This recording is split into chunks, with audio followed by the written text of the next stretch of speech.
আমার পরিবারের সকল বন্ধুদের স্বাগত জানিয়ে চলে এলাম গাঠি কচুর একটা রেসিপি নিয়ে।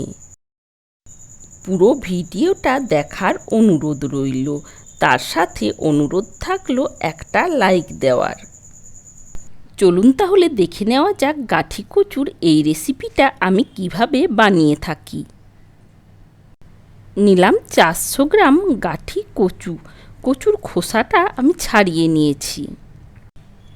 তারপর যে কচুগুলো একটু বড় আছে ওই কচুগুলো আমি 2 পিস করে কেটে নিচ্ছি, আর তারপর যেগুলো ছোট ছোট আছে ওইগুলো এইরকমভাবে আমি গোটায় রেখে দিচ্ছি।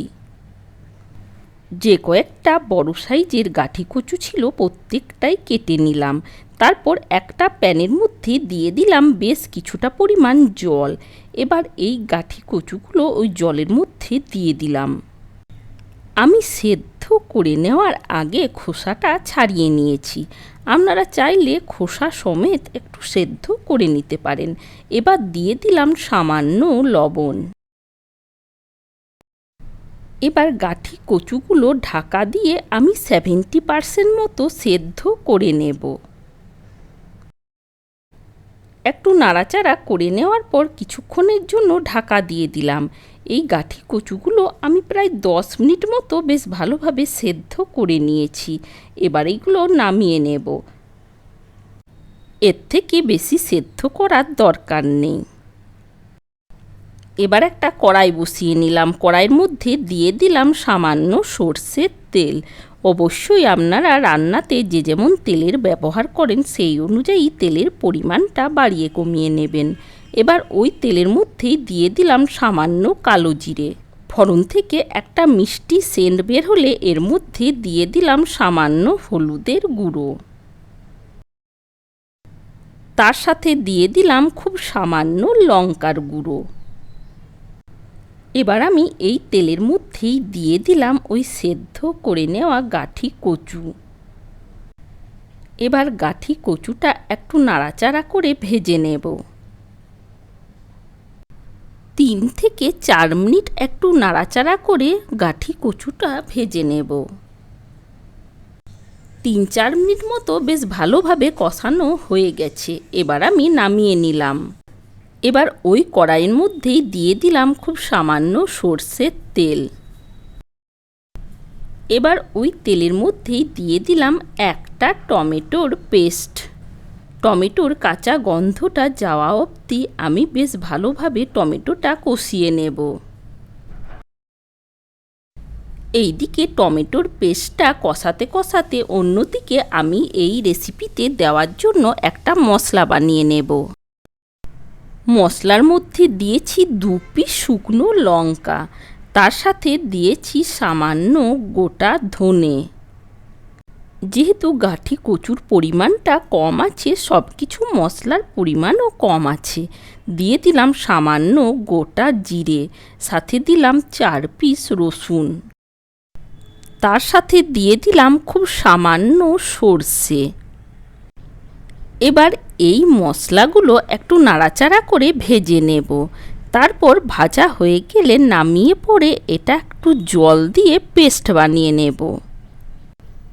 প্রায় 35 থেকে 40 সেকেন্ড মতো নাড়াচাড়া করে ভেজে নিয়েছি। এবার এগুলো নামিয়ে নেব। এইদিকে টমেটোটাও কষানো হয়ে গেছে।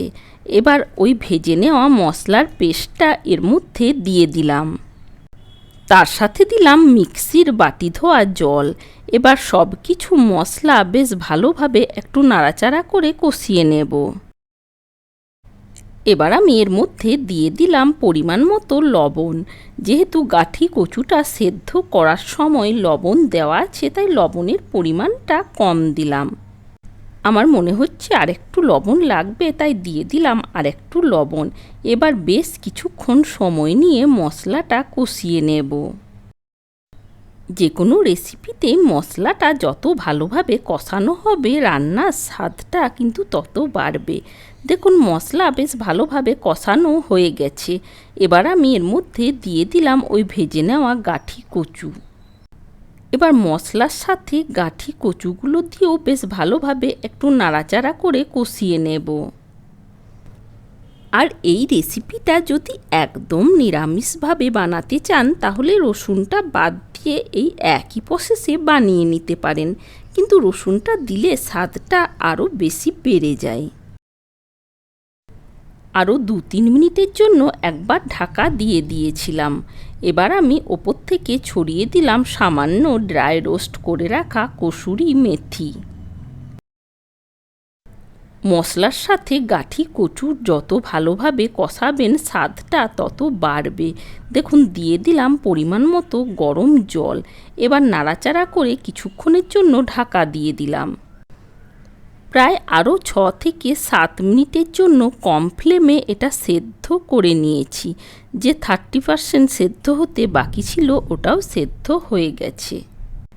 এর থেকে বেশি সেদ্ধ করলে একদম গলে যাবে। দেখুন তৈরি হয়ে গেছে। আজকের এই সিম্পল গাঠি কচুর রেসিপি আপনাদের কেমন লেগেছে কমেন্টের মাধ্যমে জানানোর অনুরোধ থাকলো। আর অবশ্যই একবার এই রকমভাবে বাড়িতে বানিয়ে দেখার। আর যে বন্ধুরা এখনও চ্যানেলটা সাবস্ক্রাইব করেননি সেই বন্ধুদের চ্যানেলটা সাবস্ক্রাইব করার অনুরোধ থাকলো। ভালো থাকবেন, সুস্থ থাকবেন।